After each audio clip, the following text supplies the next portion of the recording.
সবাইকে স্বাগত আমাদের নতুন একটি ভিডিওতে। এটি হলো দুর্গাপূজা ব্লগ এবং এটি দ্বিতীয় দাস টেলিভিশন। এটা হলো ষষ্ঠীর দিন পুরনো ঢাকা তাঁতিবাজার শাঁখারী বাজারের ভিডিও।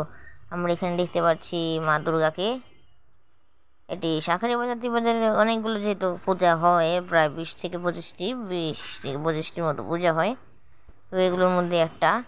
এবং এটা হলো রমনা।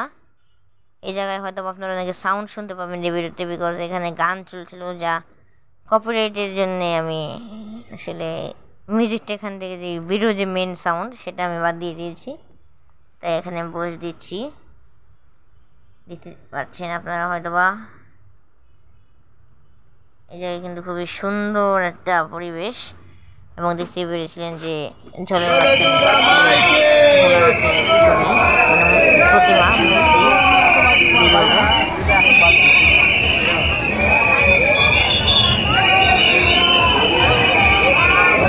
আনএক্সপেক্টেড। বিশ্বকাপ যে চলে না, আমাদের বিশ্বকাপ খেলা হয় ওখানে মনে এত বাজি বাজে। এখনকার ভিডিও যেগুলো হলো আসলে কলকাতার বিভিন্ন স্থানের কল্যাণী বা আশেপাশে যেগুলো আছে সেই সব স্থানের প্রতিমা মণ্ডপ, এগুলো আমার বিশাল ভাই ইন্ডিয়া থেকে পাঠিয়েছে। আপনারা দেখতে থাকুন, ভিডিওটা দেখতে থাকুন।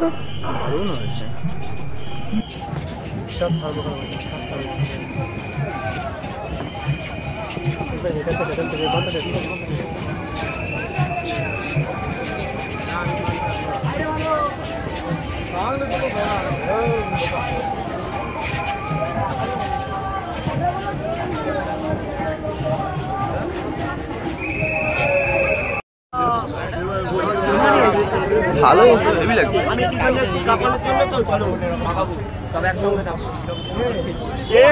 আমি শঙ্করের ছেলে, আমি শঙ্করের তুমি কে বলছো কেন? তাহলে তুমি কে বলছো কেন?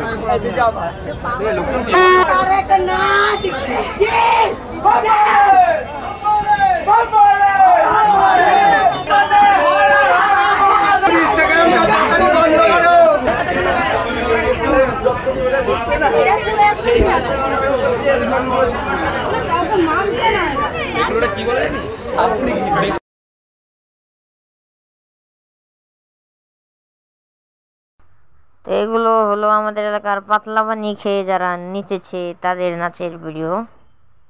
মানে অসুস্থকর খাদ্য গ্রহণ করে তারা অসুস্থ হয়ে গেছে।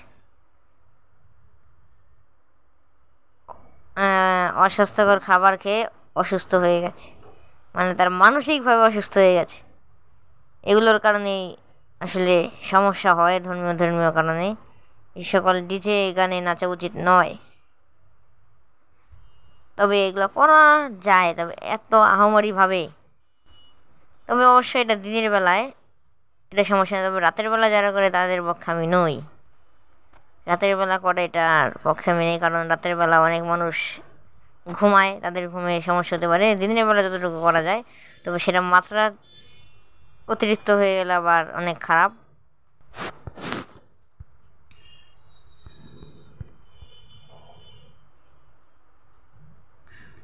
তো এই যে আজকের মতো সবার কাছ থেকে গুডবাই,